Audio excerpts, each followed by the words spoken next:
कृष्णाय वासुदेवाय हरये परमात्मने प्रणतः क्लेशनाशाय गोविंदाय नमो नमः। हरे कृष्ण। जय महाकाल। जगत के स्वामी, अनाथों के नाथ, करुणामूर्ति भगवान सदाशिव की अनंत कृपा और कल्याणकारी आशीर्वाद आप सभी भक्तों के जीवन को भक्ति, विश्वास और आनंद से परिपूर्ण कर दे। आप सभी का दिन शुभ हो। हे प्रिय भक्तों, फाल्गुन मास की इस दिव्य साधना श्रृंखला में आज हम फाल्गुन मास महात्म्य के 27वें दिव्य अध्याय का श्रद्धा, प्रेम और पूर्ण समर्पण के साथ आरंभ कर रहे हैं। यह अध्याय हमें यह अनुभव कराता है कि जब साधक का मन ईश्वर में स्थिर हो जाता है, तब जीवन की हर परिस्थिति साधना का ही एक रूप बन जाती है। 27वां अध्याय आंतरिक विश्वास का संदेश देता है कि शिव की कृपा उसी हृदय में प्रकट होती है जहां अहंकार शांत होता है और भक्ति पूर्ण सरलता से बहती है। तो आइए भक्तों, मन को निर्मल करें, भावों को गहराई दें और महादेव का स्मरण करते हुए पूर्ण श्रद्धा के साथ इस पुण्यदायी कथा का श्रवण करें, ताकि उनकी कृपा से हमारा जीवन शिवमय, मंगलमय और सदैव सुरक्षित बन जाए। तो प्रेम से बोलिए हर हर महादेव। जय श्री गणेश। नंदीश्वर बोले, हे महामुनि, अब मैं आपको पिपलाद चरित्र सुनाता हूँ। एक बार देवताओं और असुर राज वृतासुर में बड़ा भयानक युद्ध हुआ। वृतासुर ने सभी देवताओं को युद्ध में हरा दिया। तब सब देवता अपने प्राणों की रक्षा के लिए ब्रह्मा जी की शरण में गए। ब्रह्मा जी के पास पहुंचकर देवताओं ने उन्हें अपनी सारी परेशानियां बताई और उनसे अपनी प्राण रक्षा की प्रार्थना की। ब्रह्मा जी ने कुछ देर तक विचार किया और फिर देवताओं से कहा कि हे देवताओं, महर्षि दधीचि ने भगवान शिव की घोर तपस्या करके उनसे वर मांगा है कि उसकी हड्डियां वज्र सी कठोर हो जाएं। इसीलिए तुम महर्षि दधीचि से उनकी अस्थियों को मांग लो। उनकी हड्डियों से वज्र का निर्माण करके ही वृतासुर का संहार किया जा सकता है। ब्रह्मा जी के वचन सुनकर देवराज इंद्र, देव गुरु बृहस्पति और अन्य देवताओं को साथ लेकर महर्षि दधीचि के आश्रम में गए। वहां पहुंचकर उन्होंने महर्षि को हाथ जोड़कर प्रणाम किया। देवताओं को अचानक इस प्रकार आया देखकर दधीचि ने उनके आने का कारण पूछा।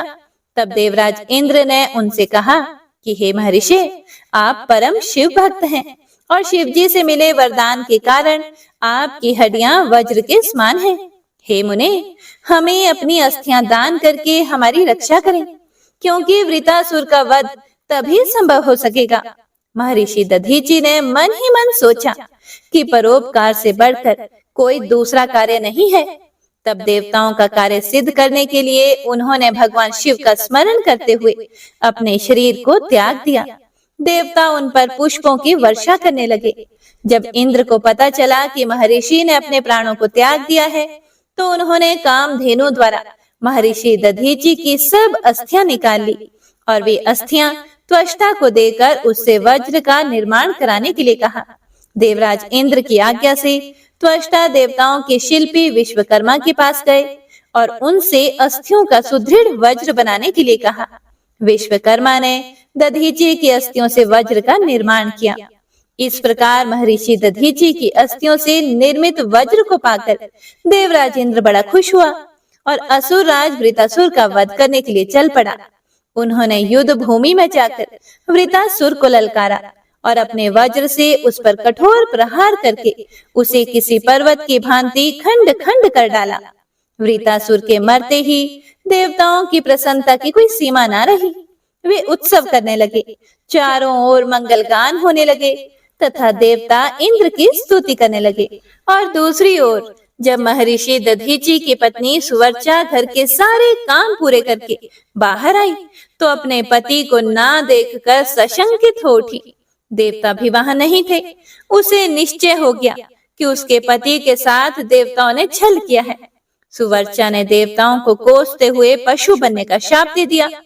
अपने मृत पति के पास जाने के लिए सुवर्चा ने जब चिता में प्रवेश चाहा, तभी आकाशवाणी हुई, हे प्राज्ञ, तुम ऐसा मत करो, क्योंकि तुम्हारे उदर में महर्षि का तेज विद्यमान है। शास्त्र कहते हैं कि गर्भवती स्त्री को सती नहीं होना चाहिए। आकाशवाणी सुनकर सुवर्चा आश्चर्यचकित हो गई। उसने वहीं पड़ा हुआ एक पत्थर उठा लिया, जिससे अपना गर्भ विदीर्ण कर दिया। उसके गर्भ से एक महादिव्य शरीर वाला परम कांतिवान बालक उत्पन्न हुआ। वह बालक शिव का ही रूप था। अपने पुत्र को पाकर देवी सुवर्चा बड़ी खुश हुई, परंतु अगले ही पल उन्हें अपने पति का वियोग सताने लगा। सुवर्चा ने अपने पुत्र को चूमा और अगले ही पल उसे पीपल वृक्ष के मूल में लिटा दिया और बोली, हे पुत्र, तुम इसी वृक्ष के पास निवास करो और सभी मनुष्यों के साथ प्रेम का व्यवहार करो। ऐसा कहकर सुवर्चा समाधि लेकर अपने पति के पास चली गई। देवी सुवर्चा समाधि लेकर शिवलोक पहुंची और अपने पति के साथ आनंद पूर्वक निवास करने लगी। और उधर दधीची मुनि के पुत्र को भगवान शिव का अवतार जानकर ब्रह्मा जी, श्री हरि विष्णु, इंद्र आदि सब देवता वहां आए और उस बालक को वहां पाकर बड़े खुश हुए। ब्रह्मा जी ने उसके जात संस्कार विधि पूर्वक संपन्न करके उस बालक का नाम पिपलाद रखा। उस समय देवताओं ने बहुत उत्सव किया, फिर अपने लोक को चले गए। पिपलाद बहुत समय तक उसी वृक्ष के मूल में तपस्या करते रहे और मनुष्यों के हित के लिए कार्य करते रहे। हे प्रिय भक्तों, नंदीश्वर बोले कि हे सनत कुमार जी, एक दिन दधीची पुत्र ऋषि पिपलाद पुष्प भद्र नामक नदी में स्नान कर रहे थे। तभी उनकी दृष्टि एक सुंदर मनोहर युवती पर पड़ी। वह युवती भगवान शिव का ही अंश थी। उसे देखकर मुनि पिपलाद मोहित हो गए और उसे प्राप्त करने की इच्छा करने लगे। उन्हें ज्ञात हुआ कि वह परम सुंदरी राजा अनरण्य की पुत्री है। यह जानकर मुनि पिपलाद राजा अनरण्य के घर पधारे और उनसे उनकी पुत्री का हाथ मांगा। ऋषि की बातें सुनकर राजा सोच में डूब गए कि मैं अपनी प्रिय पुत्री, जो कि सदैव राजसी ठाट बाट से रही है, उसे मैं कैसे एक योगी के साथ ब्याह दूं, जिसके ना कोई रहने का ठिकाना है और ना ही खाने पीने का। इस प्रकार राजा अनरण्य को सोच में डूबा देखकर ऋषि पिपलाद को क्रोध आ गया और वे राजा से बोले, हे राजन, तुम मुझे अपनी कन्या खुशी से सौंप दो, अन्यथा मैं तुम्हें तुम्हारे राज्य सहित भस्म कर दूंगा। मुनि की बातें सुनकर राजा अनरण्य भयभीत हो गए। उन्होंने अपने राज्य और प्रजा की रक्षा के लिए अपनी पुत्री पद्मा का विवाह सहर्ष मुनि पिपलाद से कर दिया। प्रसन्न होकर मुनि पिपलाद अपनी पत्नी को साथ लेकर आश्रम पहुंचे और आनंद पूर्वक वहां रहने लगे। ऋषि पत्नी पद्मा ने अपने पति की बहुत सेवा की। वह हमेशा ही मन, वचन और कर्म से अपने पति की सेवा शुश्रूषा में लगी रहती थी। उससे ऋषि को 10 महात्मा और तपस्वी पुत्रों की प्राप्ति हुई। मुनि पिपलाद ने अनेक लीलाएं की। उन्होंने संसार में किसी से भी निवारण ना होने वाली शनिश्चर की पीड़ा को हरने का प्रयत्न किया। ऋषि ने अपने अनुयायी शिष्यों को यह वरदान दिया कि जन्म से लेकर 16 वर्ष तक की आयु वाले शिव भक्त मनुष्यों को शनि की पीड़ा नहीं हो सकती। यदि शनि मेरे इस वचन को झुठलाने के लिए ऐसा करेगा तो भस्म हो जाएगा। इसीलिए शनि का प्रकोप कभी भी 16 वर्ष की आयु से कम के मनुष्यों पर नहीं पड़ता है। हे तात, मनुष्य रूप धारण करने वाले ऋषि पिपलाद का यह चरित्र मैंने तुम्हें सुनाया है। यह उत्तम चरित्र निर्दोष, स्वर्गप्रद, कुग्रह जनित दोषों का नाश करने वाला, मनोरथ पूर्ण करने वाला तथा शिव भक्ति में वृद्धि करने वाला है। नंदीश्वर बोले, हे मुनीश्वर, अब मैं तुम्हें वैश्यनाथ अवतार वर्णन सुनाता हूँ। पूर्व समय में नंदी नामक गांव में महानंदा नाम की एक वैश्या रहती थी। समस्त ऐश्वर्यों से संपन्न होने पर भी वह भगवान शिव की परम भक्त थी। वह नित्य भगवान शिव पार्वती का पूजन करती। महानंदा शिव भक्ति रस में इतना डूब जाती थी कि घंटों घंटों तक भक्ति भाव में उनके भजनों को गाती रहती थी। इस भक्ति भाव में जब वह भजन गाती तो उसका मुर्गा और बंदर भी नाच नाच कर उसका साथ देते थे। एक दिन भगवान शिव ने महानंदा की परीक्षा लेने के लिए एक वैश्य का रूप धारण किया और उसके दरवाजे पर पहुंच गए। उनके हाथों में एक सुंदर रतन जड़ित कंगन था। उस वैश्य का कंकन महानंदा को भी भा गया। वह उसे पाना चाहती थी। वैश्य रूपी भगवान शिव ने उसके मन की बात जान ली और उससे बोले कि हे देवी, यदि आपको यह कंकन पसंद है तो इसका मूल्य चुकाकर इसे आप रख लें। उस वैश्य की बात सुनकर महानंदा ने विनम्रता से मुस्कुराते हुए कहा कि मैं तो एक वैश्या हूँ, व्यभिचार ही मेरे कुल का धर्म है। इसके अतिरिक्त मेरे पास कुछ भी नहीं है। यदि आप मुझे यह कंगन देंगे तो मैं 3 दिन तक आपकी पत्नी बनकर आपके साथ निवास करूंगी। देवी महानंदा के प्रस्ताव को सुनकर वह वैश्य तैयार हो गया और कहने लगा कि सूर्य और चंद्रमा इस बात के प्रमाण हैं। अब तुम मेरे हृदय पर हाथ रखकर 3 बार यह कहो कि तुम 3 दिन तक मेरे साथ मेरी पत्नी बनकर रहोगी। महानंदा ने वैश्य के कहे अनुसार वचनों को दोहरा दिया। उसके बाद वैश्य ने वह सुंदर रतन जड़ित कंगन महानंदा के हाथ में दिया और बोला, हे कांते, भगवान शिव का यह रतन जड़ित शिवलिंग मुझे अपने प्राणों से भी प्यारा है, इसीलिए तुम इसकी सदैव रक्षा करना।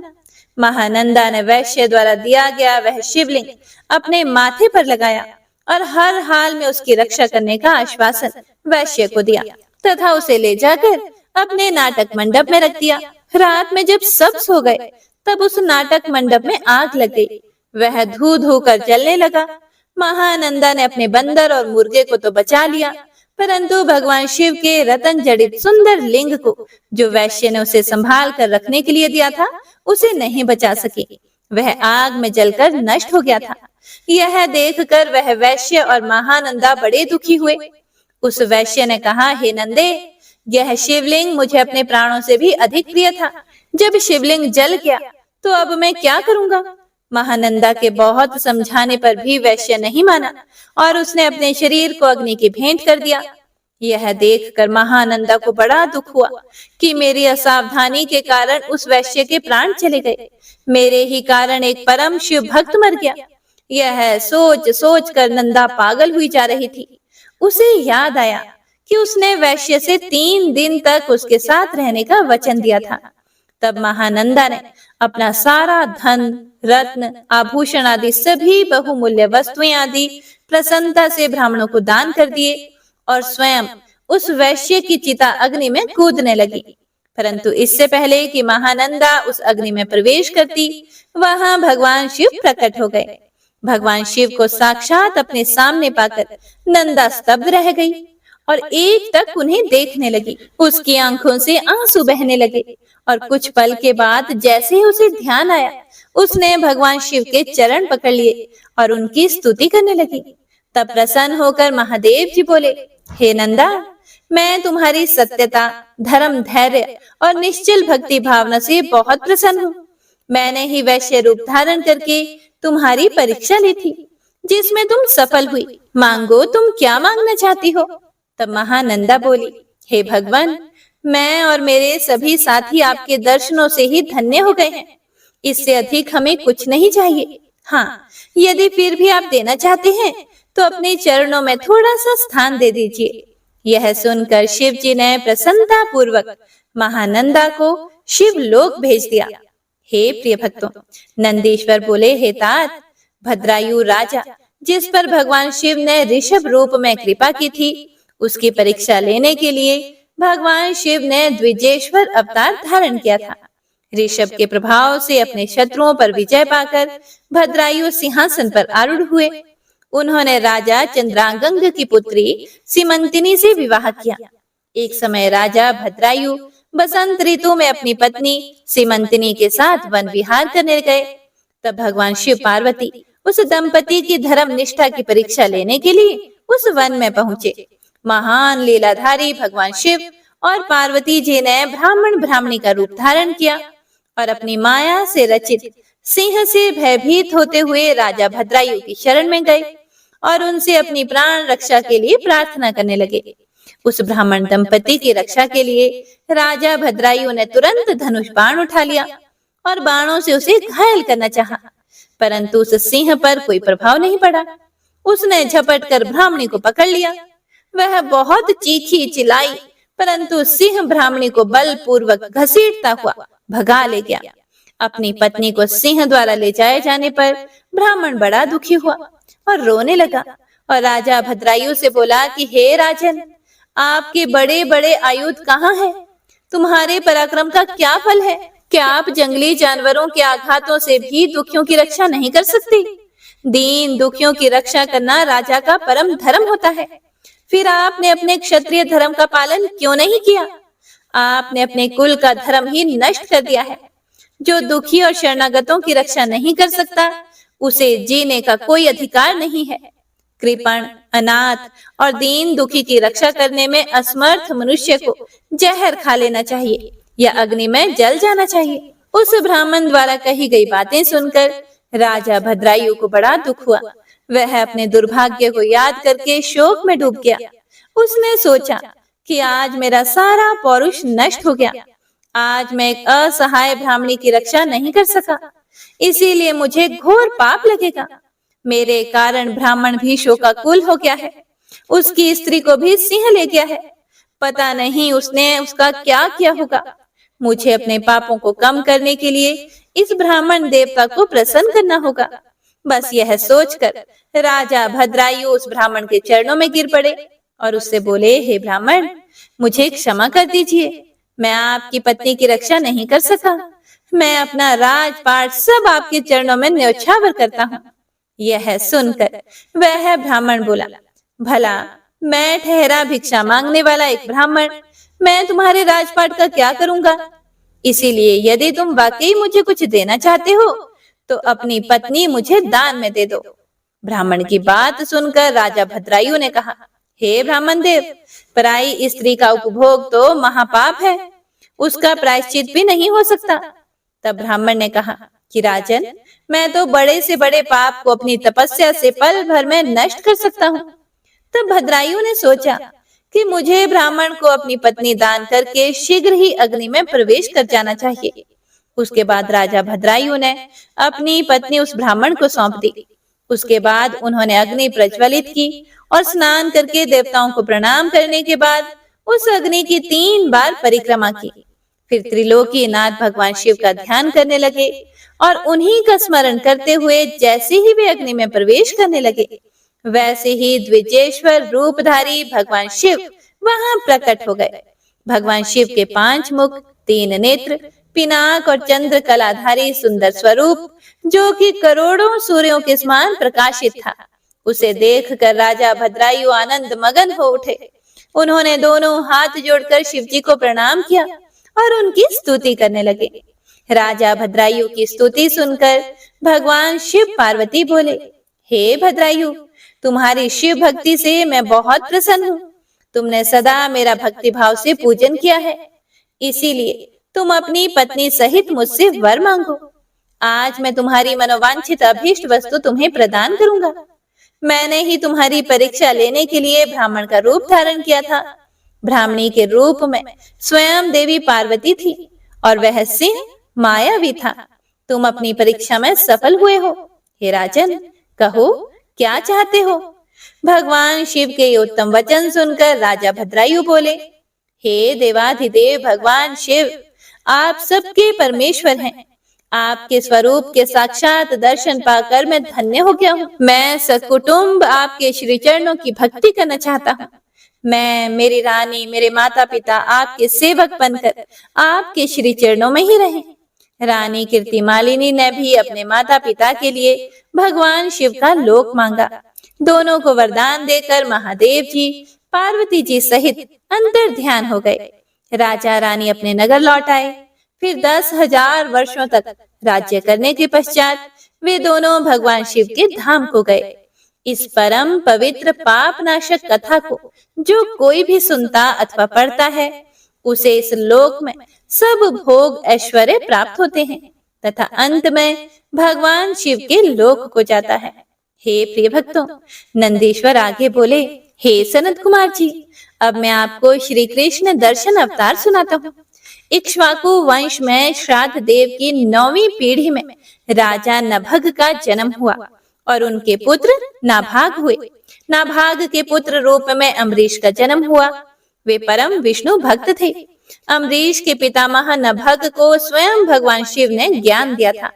एक समय की बात है कि जब नभग गुरुकुल में शिक्षा ग्रहण करने गए हुए थे, उस समय उनके भाइयों ने राज्य का विभाजन कर लिया और नभग के भाग को भी हड़प कर अपने राज्य में मिला लिया। शिक्षा ग्रहण करने के बाद जब वे गुरुकुल से लौटे तो उन्होंने अपना भाग मांगा, परंतु उनके भाइयों ने कहा कि हमने तुम्हारा हिस्सा किया ही नहीं था। अब जो कुछ भी मांगना चाहते हो वह तुम पिताजी से मांगो। अपने भाइयों के स्वार्थी वचनों को सुनकर नभग को बहुत दुख हुआ। वे अपने पिता के पास गए और उन्हें सब कुछ बताया। पिता उन्हें धैर्य बंधाते हुए बोले कि तुम्हारे भाइयों ने तुम्हारे साथ छल किया है। हे पुत्र, तुम बुद्धिमान हो और अपनी जीविका का स्वयं प्रबंध कर सकते हो। इन दिनों ब्राह्मण आंगिरस एक बहुत बड़ा यज्ञ कर रहे हैं, परंतु छठे दिन उनके यज्ञ में अवश्य ही कोई भूल होगी और यज्ञ पूरा नहीं हो पाएगा। तुम महाविद्वान हो, वहां यज्ञ में जाकर तुम उन्हें उपदेश दो। विश्वदेव संबंधी सूक्तों को पढ़कर उनका यज्ञ पूरा हो जाएगा और वे ब्राह्मण स्वर्ग को चले जाएंगे। स्वर्ग जाते समय वे ब्राह्मण अपना बचा हुआ सारा धन तुम्हें दान दे जाएंगे, जिससे तुम्हें अपार धन की प्राप्ति होगी। हे प्रिय भक्तों, अपने पिता की बताई बातों को मानकर वे तुरंत उस स्थान की ओर चल दिए जहां वह उत्तम यज्ञ हो रहा था। वहां पहुंचकर नभग ने उन सूक्तों का स्पष्ट उच्चारण किया, जिससे आंगिरस ब्राह्मण का यज्ञ पूर्ण हो गया। वहां उपस्थित सभी ब्राह्मण अपना सारा धन नभग को सौंपकर स्वर्ग चले गए। जैसे ही नभग उस धन को लेने लगे, वहां शिवजी कृष्ण दर्शन रूप में प्रकट होकर बोले, हे नभग, तुम ये धन नहीं ले सकते, क्योंकि यह धन मेरा है, इस पर मेरा अधिकार है। उत्तर देते हुए नभग बोले कि यह सारा धन ऋषि मुझे देकर गए हैं, इसीलिए यह मेरा है। इस प्रकार उन दोनों में वाद विवाद आरंभ हो गया। तब कृष्ण दर्शन ने कहा कि हम दोनों आपके पिता मनु श्राद्ध देव के पास चलते हैं। वे जो भी निर्णय देंगे वह मुझे मान्य होगा। इस प्रकार नभग और श्री कृष्ण दर्शन मनु श्राद्ध देव के पास अपना विवाद सुलझाने के लिए पहुंचे। उनकी बातें सुनकर श्राद्ध देव ने अपने पुत्र नभग से कहा, हे पुत्र, इस यज्ञ की सभी वस्तुएं देवादिदेव भगवान शिव की हैं। यदि वे अपनी कृपा करें तो वह तुम पा सकते हो। तुम उनकी स्तुति करो, वे तुम्हारे अपराध को अवश्य ही क्षमा कर देंगे। भगवान शिव ही अखिलेश्वर और यज्ञ के अधिष्ठाता हैं। ब्रह्मा विष्णु सहित सभी देवता, सिद्ध और ऋषिगण उनकी आज्ञा से ही कार्य करते हैं। ऐसा कहकर श्राद्ध देव ने अपने पुत्र को लौटा दिया। नभग फिर से यज्ञ भूमि में पहुंचे और भगवान शिव की हाथ जोड़कर स्तुति करने लगे। उन्होंने क्षमा याचना की। उनकी प्रार्थना सुनकर ब्रह्मा विष्णु और अन्य देवता भी वहां प्रकट हो गए और वे शिव रूपी कृष्ण दर्शन की स्तुति करने लगे। तब प्रसन्न होकर वे बोले, हे पुत्र नभग, तुम्हारे पिता के वचन बिल्कुल सत्य हैं। मैं ही यज्ञ का अधिष्ठाता हूँ और तुम्हारी उत्तम स्तुति से प्रसन्न हुआ हूँ। मैं तुम्हें सनातन ब्रह्म ज्ञान देता हूँ। तुम महाज्ञानी हो और सब अभीष्ट वस्तुओं को ग्रहण करो। यह कहकर भगवान शिव अंतर ध्यान हो गए। सब देवता भी उनके गुणों का गान करते हुए अपने अपने धाम को चले गए। श्राद्ध देव भी नभग के साथ अपने घर चले गए। इस लोक में अनेक सुखों को भोग कर मृत्यु के उपरांत वे शिवलोक वासी हुए। इस प्रकार मैंने भगवान शिव के कृष्ण दर्शन नामक अवतार का वर्णन किया। इसे सुनने अथवा पढ़ने से सभी प्रकार के लौकिक और पारलौकिक मनोवांछित फलों की प्राप्ति होती है। नंदीश्वर बोले, हे श्रेष्ठ मुनि, जब पांडवों को दुर्योधन ने जुए में हरा दिया था तो वे वनवास पाकर अपनी पत्नी द्रौपदी सहित द्वैत वन में निवास करने लगे थे। तब एक दिन दुर्योधन ने ऋषि दुर्वासा को उनके शिष्यों सहित पांडवों को कष्ट देने के लिए उनके पास भेजा। दुर्वासा ऋषि अपने 1000 शिष्यों को अपने साथ लेकर पांडवों की कुटिया में पहुंच गए और युधिष्ठिर से बोले कि हम स्नान करने जा रहे हैं, इतने में आप हम सब के लिए भोजन का प्रबंध कीजिए, और स्वयं चले गए।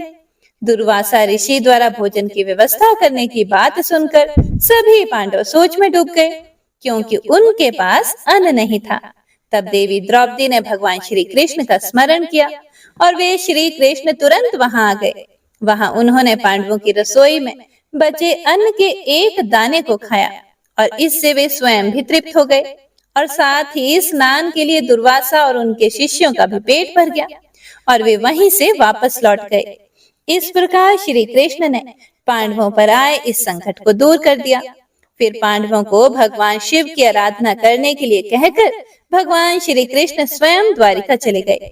एक दिन जटाजूट धारण किए, गले में रुद्राक्ष की माला और भस्म लगाए व्यास जी ओम नमः शिवाय पंचाक्षरी मंत्र का जाप करते हुए पांडवों की कुटिया में पधारे। व्यास मुनि शिव जी के प्रेम में मगन तेज पुंज से आलोकित थे। उन्हें पधारा हुआ देखकर पांडवों ने उन्हें प्रणाम किया और आसन पर बिठाकर उनकी पूजा अर्चना की। तब महामुनि प्रसन्न होकर बोले, हे पांडवों, तुम सत्य के मार्ग पर चलने वाले हो और सदा ही धर्म का पालन करते हो। महाराज धृतराष्ट्र ने तुम्हारे साथ पक्षपात किया है और तुम्हारा राज्य दुर्योधन ने छल करके तुमसे छीन लिया है। जैसा बीज बोया जाता है अंकुर भी उसी का निकलता है। अधर्म और असत्य का मार्ग अपनाने वालों का कभी भी कल्याण नहीं होता। तुम सत्य और धर्म के मार्ग पर चल रहे हो, इसीलिए निश्चय ही तुम्हारा कल्याण होगा। हे प्रिय भक्तों, महामुनि व्यास जी के वचनों को सुनकर युधिष्ठिर महाराज बोले कि हे नाथ, हमारे कष्टों को दूर करने के लिए कोई मार्ग बताइए। श्री कृष्ण जी ने हमें कल्याणकारी देवादिदेव महादेव जी की आराधना करने के लिए कहा था। आप हमें शिव भक्ति का उपदेश दीजिए। युधिष्ठिर के वचन सुनकर महामुनि व्यास बोले, हे पांडवों, निश्चय ही श्री कृष्ण ने सत्य कहा था। भगवान शिव अपने भक्तों के दुखों को दूर करने वाले तथा उनकी रक्षा करने वाले हैं। उसके बाद व्यास जी ने उन्हें शिव जी के पूजन का विधान बताया और बोले, तुम सदा ही धर्म के मार्ग पर चलना, इससे तुम्हारे कार्यों की सिद्धि होगी। ऐसा कहकर महामुनि व्यास जी वहां से चले गए। उसके बाद व्यास जी के दिखाए गए मार्ग पर चलते हुए पांडव शिव जी की आराधना करने लगे। अर्जुन इंद्रकील नामक पर्वत के पास गंगा नदी के तट पर जाकर भक्त वत्सल कल्याणकारी भगवान शिव की आराधना करने लगे। नंदीश्वर आगे बोले, हे सनत कुमार जी, अर्जुन भक्ति भावना से गंगा जी के तट पर बैठकर भगवान शिव की आराधना कर रहे थे। शिव मंत्र के जाप से उनका अतुल तेज प्रकाशित हो रहा था। पांडवों को अर्जुन का तेज देखकर विजय में कोई संदेह ना रहा। जब अर्जुन तपस्या करने के लिए उनसे दूर गए, तब अर्जुन के वियोग से द्रौपदी और अन्य पांडव बड़े दुखी थे, परंतु उनके मन में अटूट विश्वास भी था कि शिव जी की भक्ति से उनका निश्चय ही कल्याण होगा। उनके दुख को जानकर एक बार व्यास जी फिर उन्हें समझाने के लिए उनके पास आए। उन्हें देखकर पांडव बड़े प्रसन्न हुए और उनका आतिथ्य सत्कार करने लगे। तब महामुनि व्यास ने उन्हें उपदेश दिया और अनेक कथाएं सुनाई, परंतु पांडवों का दुख दूर नहीं हुआ। एक दिन युधिष्ठिर महाराज ने महामुनि व्यास जी से प्रश्न किया कि हे महाप्रज्ञ, जिस प्रकार के दुख और कष्टों को हम भोग रहे हैं, क्या पहले भी किसी को ऐसी परिस्थिति का सामना करना पड़ा है? युधिष्ठिर के इस प्रश्न को सुनकर व्यास मुनि कहने लगे कि हे पांडवों, निश्चय ही तुम्हारे साथ कौरवों ने छल किया है, परंतु अनेकों सिद्ध पुरुषों ने इससे भी अधिक दुखों को हंसते हंसते झेला है। निषद देश के स्वामी नल, सत्यवादी राजा हरिश्चंद्र, श्री रामचंद्र जी ने भी इन कष्टों को हंसकर झेला है। यह तो सत्पुरुषों का स्वभाव होता है कि विपरीत परिस्थितियों और दुखों से विचलित नहीं होते और सदा सत्य के मार्ग पर ही आगे बढ़ते रहते हैं। मानव को तो दुख झेलने ही पड़ते हैं। बचपन, युवावस्था, वृद्धावस्था सभी में मनुष्यों को दुख और कष्ट प्राप्त होता है। इसीलिए अपने मन को मत भटकाओ और सत्य के मार्ग का अनुसरण करो, क्योंकि शिव जी सत्य से प्रसन्न होते हैं। इसीलिए सभी मनुष्यों को सत्य के पथ पर चलना चाहिए। और दूसरी ओर अर्जुन ने इंद्रकील नामक पर्वत के निकट गंगा जी के तट पर महामुनि व्यास जी के उपदेश के अनुसार शिवलिंग बनाकर उसकी विधि पूर्वक उपासना आरंभ कर दी। अर्जुन प्रतिदिन स्नान करके भक्ति भावना से इंद्रियों को अपने वश में करके भगवान शिव का ध्यान करते। हे प्रिय भक्तों, दिन ब दिन उनकी भक्ति भावना और अधिक प्रबल होती जा रही थी। उनकी तपस्या के तेज से जीवों को भय होने लगा था। अर्जुन की तपस्या से दग्ध होकर अनेक देवता देवराज इंद्र के पास गए और उनसे बोले कि हे देवराज, अर्जुन भगवान शिव की घोर तपस्या कर रहा है और उसके तेज से सभी प्राणी दग्ध हो रहे हैं। अर्जुन की तपस्या के विषय में सुनकर देवराज इंद्र उनकी परीक्षा लेने के लिए उनके पास गए। इंद्र ने ब्राह्मण का रूप धारण किया और अर्जुन के पास जाकर उनसे पूछने लगे कि तुम इतनी छोटी उम्र में तपस्या क्यों कर रहे हो? तुम मुक्ति चाहते हो या विजय के लिए तपस्या कर रहे हो? परंतु इंद्र तो मोक्ष के स्थान पर सुख प्रदान करते हैं। इंद्रदेव के वचनों को सुनकर अर्जुन को क्रोध आ गया और बोले कि हे मुनि, आप यहाँ क्यों पधारे हैं और इस प्रकार के प्रश्नों से मेरी तपस्या में क्यों व्यवधान डाल रहे हो? मैं शिव जी की आराधना कर रहा हूँ। तब इंद्रदेव ने ब्राह्मण वेश त्याग कर अपने वास्तविक रूप के दर्शन अर्जुन को दिए। इंद्रदेव को अपने सामने पाकर अर्जुन को लज्जा का अनुभव हुआ कि मैंने इंद्र से अपशब्द कहे। उन्होंने देवराज इंद्र से क्षमा याचना की। देवराज इंद्र प्रसन्न होकर बोले, अर्जुन, तुम मांगो, क्या मांगना चाहते हो? मैं निश्चय ही तुम्हारा इच्छित वर तुम्हें प्रदान करूंगा। देवराज इंद्र के वचन सुनकर अर्जुन बोले, हे देवेंद्र, यदि आप मुझ पर प्रसन्न हैं तो मुझे शत्रुओं पर विजय का वरदान प्रदान कीजिए। अर्जुन के वर को सुनकर देवेंद्र बोले, अर्जुन, तुम्हारी विजय अवश्य होगी, क्योंकि भगवान शिव के भक्तों पर कभी भी कोई कष्ट नहीं आता। उनको संसार में किसी का भय नहीं होता। इसीलिए तुम इसी प्रकार शांत चित्त और भक्ति भाव से त्रिलोकीनाथ देवादिदेव महादेव जी की तपस्या करो। उनकी प्रसन्नता से श्रेष्ठ जीवन में और कुछ नहीं है। ऐसा कहकर देवराज वहां से अंतर्ध्यान हो गए। तब अर्जुन फिर से शिवलिंग को प्रणाम करके उनकी आराधना करने लगा। नंदीश्वर बोले, हे सनत कुमार जी, अर्जुन महामुनि व्यास जी द्वारा बताई गई विधि से शिव जी की उपासना कर रहे थे। काफी समय तक तपस्या करने के बाद उनके तप का तेज बढ़ना शुरू हो गया और उनका तप और रौद्र रूप धारण करता जा रहा था। अर्जुन ने एक पैर पर खड़े होकर सूर्य की ओर देखते हुए पंचाक्षर मंत्र का जाप करना आरंभ कर दिया। उनके तप के प्रभाव से सभी प्राणी, जीव, जंतु और देवता दग्ध होने लगे। अर्जुन की इस घोर तपस्या के विषय में दुर्योधन को ज्ञात हुआ। उसने मूक नाम के दैत्य को अर्जुन के पास शुकर का भेष धारण करके भेजा। वह दुष्ट राक्षस अनेक प्रकार की ध्वनि निकालता और वृक्षों को उखाड़ता हुआ अर्जुन के तप के स्थान के पास पहुंचा। तब अर्जुन का मन एकाएक व्याकुल हो उठा और उन्होंने पलटकर उस कपटी राक्षस को देखा और मन में विचार किया कि जिसे देखकर मन व्याकुल हो वह अवश्य ही हमारा शत्रु होता है। हे प्रिय भक्तों, यह विचार मन में आते ही अर्जुन को दुर्योधन का छल कपट याद आ गया। अर्जुन ने वहीं बैठे बैठे उस पर बाण चला दिया। उसी समय स्वयं भक्तवत्सल भगवान शिव भी अपने भक्त अर्जुन पर आए संकट को देखकर उनकी रक्षा और परीक्षा हेतु तुरंत वहां आ गए और उन्होंने भी उस बहुरूपीय राक्षस पर अपना बाण चला दिया। उस समय देवादिदेव महादेव जी ने भील का वेश धारण कर रखा था। उनके शरीर में श्वेत धारियां थी और वह कच्छ बांधे हुए थे। उनके कमर पर तरकश और हाथ में धनुष बाण था और वे भी उसी शुकर का पीछा कर रहे थे। भील रूपी भगवान शिव और अर्जुन दोनों के बाणों ने एक साथ उस शुकर को अपना निशाना बनाया। शिव जी का बाण उस विशाल शुकर की पूंछ में और अर्जुन का बाण उसके मुख में लगा। इस भयंकर आघात को वह सह नहीं कर पाया। पल भर में ही भयानक शब्द करता हुआ वह धरती पर गिर पड़ा और उसके प्राण पखेरु उड़ गए। उस समय सभी देवता भगवान शिव की जय जयकार करने लगे। शुकर रूपी दैत्य के मारे जाने पर दोनों बड़े प्रसन्न हुए।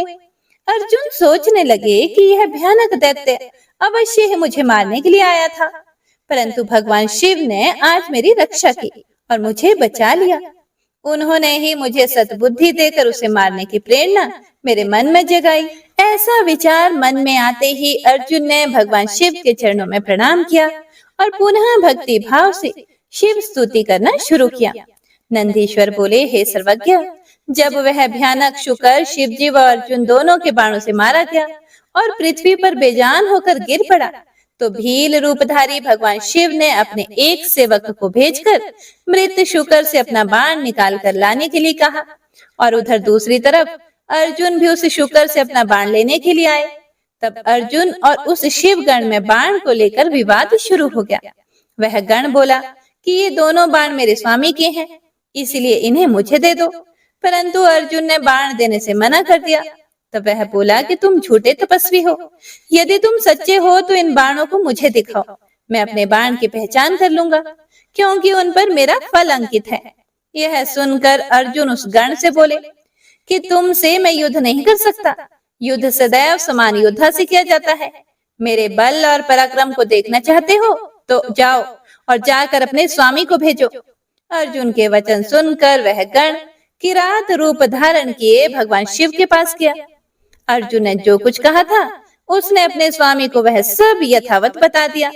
सारी बातें सुनकर किरातेश्वर को बड़ी प्रसन्नता हुई और वे अपनी सेना को साथ लेकर अर्जुन से युद्ध करने के लिए वहां आ गए। युद्ध भूमि में पहुंचकर किरात रूपी भगवान शिव ने अपने दूत को फिर से अर्जुन के पास भेजा। शिव जी का वह दूत अर्जुन के पास गया और बोला, हे तपस्वी, जरा हमारी विशाल सेना को नजर उठाकर तो देखो, तुम क्यों एक बाण की खातिर अपने प्राणों की आहुति देना चाहते हो? अच्छा हो कि खुशी से वह बाण हमें दे दो और अपनी रक्षा करो। यह सुनकर अर्जुन को क्रोध आ गया। वे बोले कि तुम जाकर अपने स्वामी से कह दो कि मैं अपने कुल को कलंकित नहीं कर सकता। भले ही मेरे भाई दुखी हों, पर मैं युद्ध से डरकर पीछे नहीं हट सकता। क्या कभी शेर भी गीदड़ से डरा करते हैं? जाकर अपने स्वामी को बता दो कि क्षत्रिय युद्ध से डरते नहीं, बल्कि अपने शत्रुओं को युद्ध में पछाड़कर आगे बढ़ते हैं। नंदीश्वर बोले कि हे महामुनि, जब किरातेश्वर शिव जी को उनके दूत ने बताया कि अर्जुन किसी भी स्थिति में समर्पण नहीं करना चाहते और वे आपसे युद्ध करना चाहते हैं, तब शीघ्र ही किरातेश्वर शिव अपनी सेना के साथ युद्ध भूमि में पधारे। अर्जुन ने अपने आराध्य भगवान शिव के चरणों का स्मरण किया और अपना धनुष बाण लेकर उस विशाल सेना से लड़ने लगे। अर्जुन और भील सेना में बड़ा भयंकर संग्राम हुआ। दोनों ओर से बाणों की वर्षा होने लगी। अर्जुन, जो कि महान धनुधारी कहे जाते हैं, उन्होंने अपने बाणों से सारी गण सेना को पल भर में ही परेशान कर दिया। फिर क्या था, कुछ ही देर में सभी शिवगण अपने प्राणों की रक्षा के लिए युद्ध भूमि से इधर उधर हो गए, परंतु अर्जुन के बाण नहीं रुके। जब भील राज किरात की सारी सेना भाग खड़ी हुई, तब अर्जुन ने किरात वेशधारी शिव जी से युद्ध करना आरंभ कर दिया। अर्जुन ने अपने तीव्र बाणों से महादेव जी पर हमला कर दिया, परंतु वे भक्त वत्सल शिव जी का कुछ नहीं बिगाड़ सके। उनका एक भी बाण शिव जी तक नहीं पहुंच पाया। यह सब देखकर देवादिदेव भगवान शिव हंस रहे थे। जब अर्जुन ने देखा कि वह किसी भी प्रकार से उस किरात को अपने वश में नहीं कर पा रहे हैं, तो उन्होंने भगवान शिव की स्तुति की। इसके प्रभाव से तुरंत ही त्रिलोकीनाथ भक्त वत्सल कल्याणकारी शिव जी ने अपने अद्भुत स्वरूप के साक्षात दर्शन अर्जुन को कराए। भगवान शिव का परम मनोहारी सुंदर स्वरूप देखकर अर्जुन धन्य हो गए और बोले, हे महादेव जी, आपने इस प्रकार मुझसे रूप बदलकर युद्ध क्यों किया? मैंने आपका भक्त होते हुए भी आपका अपमान किया है। हे स्वामी, मुझे माफ कर दीजिए और मेरा कल्याण कीजिए। अर्जुन के वचनों से महेश्वर प्रसन्न हो गए और बोले कि अर्जुन, दुखी मत हो, मेरे द्वारा प्रेरित होने पर ही तुमने युद्ध किया था, इसीलिए यह तुम्हारा अपराध नहीं, धर्म था। मैं तुम पर प्रसन्न हूँ। कहो पुत्र, किस कारण से तुम इतनी घोर तपस्या और साधना कर रहे थे? मैं तुम्हारी इच्छा पूर्ण करने का वचन देता हूँ। शिव जी के ऐसे वचन सुनकर अर्जुन ने शिव जी की स्तुति आरंभ कर दी। अर्जुन बोले कि हे देवाधिदेव, हे कैलाशपति, मैं आपको नमस्कार करता हूँ। हाथों में डमरू और त्रिशूल धारण करने वाले, गले में मुंडमाला, शरीर पर बागंबर ओढ़े, गले में सांपों, मस्तक पर चंद्रमा और जटाओं में पतित पावनी श्री गंगा को धारण करने वाले कल्याणकारी शिव शंकर को मैं नमस्कार करता हूँ। हे प्रभु, आप तो अंतर्यामी हैं, अपने भक्तों के विषय में सब कुछ जानते हैं। प्रभु, हम पर आए इस घोर संकट को दूर कीजिए। ऐसा कहकर अर्जुन मस्तक झुकाकर मौन खड़े हो गए। अपने भक्त की स्तुति से हर्षित होकर भगवान शिव बोले कि हे अर्जुन, अपनी सारी चिंताएं त्याग दो, तुम्हारे कुल का कल्याण अवश्य ही होगा, तुम्हें सब कुछ मिल जाएगा, थोड़ा धैर्य रखो। साथ ही शिव जी ने उनकी सहायता हेतु श्री कृष्ण जी को भी सहयोग करने के लिए कहा। उसके बाद अर्जुन को आशीर्वाद देकर भगवान शिव वहां से अंतर ध्यान हो गए। शिव जी के जाने के बाद अर्जुन भी प्रसन्नता पूर्वक अपने आश्रम को लौट गए और जाकर अपने भाइयों को अपनी तपस्या, सिद्धि और वर प्राप्ति के बारे में बताया, जिसे जानकर वे बड़े प्रसन्न हुए। अर्जुन की तपस्या पूर्ण होने के विषय में जानकर श्री कृष्ण उनसे मिलने आए और बोले कि इसीलिए ही मैंने कहा था कि शिव भक्ति सभी कष्टों को दूर करने वाली है। हे मुने, इस प्रकार मैंने आपको शिव जी के किरात अवतार का वर्णन सुनाया। यह सभी कामनाओं को पूर्ण करने वाला है। हे प्रिय भक्तों, नंदीश्वर आगे बोले कि हे सनत कुमार जी, अब मैं आपको सर्वव्यापी भगवान शिव के 12 ज्योतिर्लिंगों रूपी अवतारों के बारे में बताता हूँ। सौराष्ट्र में सोमनाथ, श्रीशैल में मल्लिकार्जुन, उज्जैनी में महाकालेश्वर, ओमकार में अपरेश्वर, हिमालय पर केदार, डाकिनी में भीमशंकर, काशी में विश्वनाथ, गोमती तट पर अम्बकेश्वर, चिता भूमि में वैद्यनाथ, दारुक वन में नागेश, सेतुबंध में रामेश्वर तथा शिवालय में घुष्मेश्वर नामक 12 अवतार हैं। जो मनुष्य शुद्ध हृदय और भक्ति भावना से इन ज्योतिर्लिंगों का पूजन और दर्शन करता है, उसे परम आनंद की प्राप्ति होती है। वह जो शिव जी के प्रथम ज्योतिर्लिंग सोमनाथ का सच्चे हृदय से पूजन करता है, उसके सभी रोगों जैसे कि क्षय, कुष्ठ आदि का नाश होता है। उसके सारे पाप धुल जाते हैं और उसे भुक्ति और मुक्ति प्राप्त होती है। श्रीशैल में स्थित दूसरे ज्योतिर्लिंग मल्लिकार्जुन के दर्शनों से मनोवांछित फल की प्राप्ति होती है तथा सभी दुखों का नाश होता है एवं सुख मिलता है। पुत्र प्राप्ति की इच्छा पूर्ति के लिए इस लिंग की स्तुति की जाती है। उज्जैनी में स्थित तीसरा ज्योतिर्लिंग महाकालेश्वर नाम से जगत विख्यात है।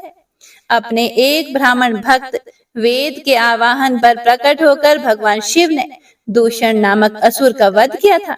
उसके बाद वहीं स्थित हो गए, इसीलिए इस ज्योतिर्लिंग को महाकालेश्वर कहा गया है। इसके दर्शनों से मनुष्य की सारी कामनाएं पूरी होती हैं। चौथा ओमकार नामक ज्योतिर्लिंग है। विंध्यगिरि ने भक्ति भाव से विधि पूर्वक पार्थिव लिंग स्थापित किया। विंध्य की भक्ति से प्रसन्न होकर शिव जी उसी लिंग से प्रकट हुए और 2 रूपों में विभक्त हो गए। तभी से ओमकारेश्वर नामक लिंग ओमकार और परमेश्वर नामों से प्रसिद्ध हुआ। इसका दर्शन करने से भक्तों की अभिलाषा पूरी होती है। भगवान शिव के 5वें अवतार के रूप में केदार स्थित केदारेश्वर ज्योतिर्लिंग है। वहां श्री हरि के नर नारायण अवतार की प्रार्थना पर वे वहां विराजे। उनका यह अवतार समस्त अभिष्टों को प्रदान करने वाला है। शिव जी के 6ठे अवतार का नाम भीम नायक नाम के असुर को मारने के कारण भीम शंकर है। भीम को मारकर शिव जी ने काम रूप देश के राजा सुदक्षिण की रक्षा की थी और उन्हीं की प्रार्थना पर वे डाकिनी में स्थित हो गए। शिव जी का यह अवतार ब्रह्मांड को भोग और मोक्ष देने वाला है। शिव जी का 7वां विश्वेश्वर नामक अवतार काशी में हुआ। इस अवतार की आराधना ब्रह्मा, विष्णु, भैरव सहित सभी देवता करते हैं। इसको पूजने अथवा इसका नाम जपने वाले मनुष्य कर्म बंधन से छूटकर मोक्ष के भागी होते हैं। चंद्रशेखर भगवान शिव का 8वां अवतार त्र्यंबक नाम से सुविख्यात है और गोमती नदी के किनारे गौतम ऋषि की प्रार्थना और कामना से हुआ है। इस ज्योतिर्लिंग के दर्शन और स्पर्श से सभी कामनाएं पूर्ण होती हैं और मृत्यु के बाद मुक्ति मिलती है। पवित्र पावनी गंगा गौतम ऋषि के स्नेहवश गौतमी के नाम से प्रवाहित हुई। 9वां वैद्यनाथ अवतार शिव जी ने धारण किया।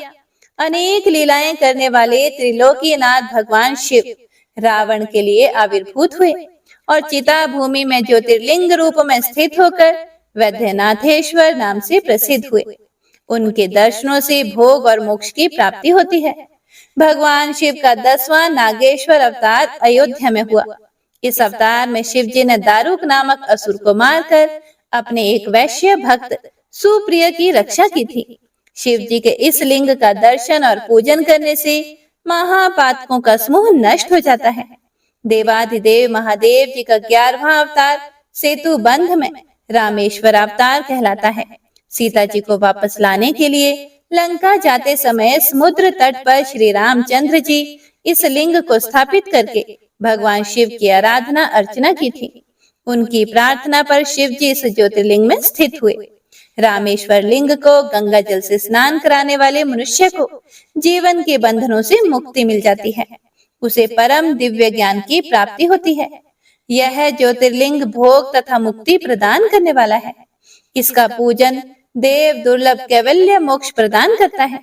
इसी प्रकार शिव जी का घुष्मेश्वर नामक 12वां अवतार हुआ, जिसमें उन्होंने अपने प्रिय भक्त घुष्मा को आनंद दिया। दक्षिण दिशा में देवलोक के निकट शिव जी सरोवर में प्रकट हुए। घुष्मा ने अपने पुत्र को पुनर्जीवित करने के लिए भगवान शिव की तपस्या की।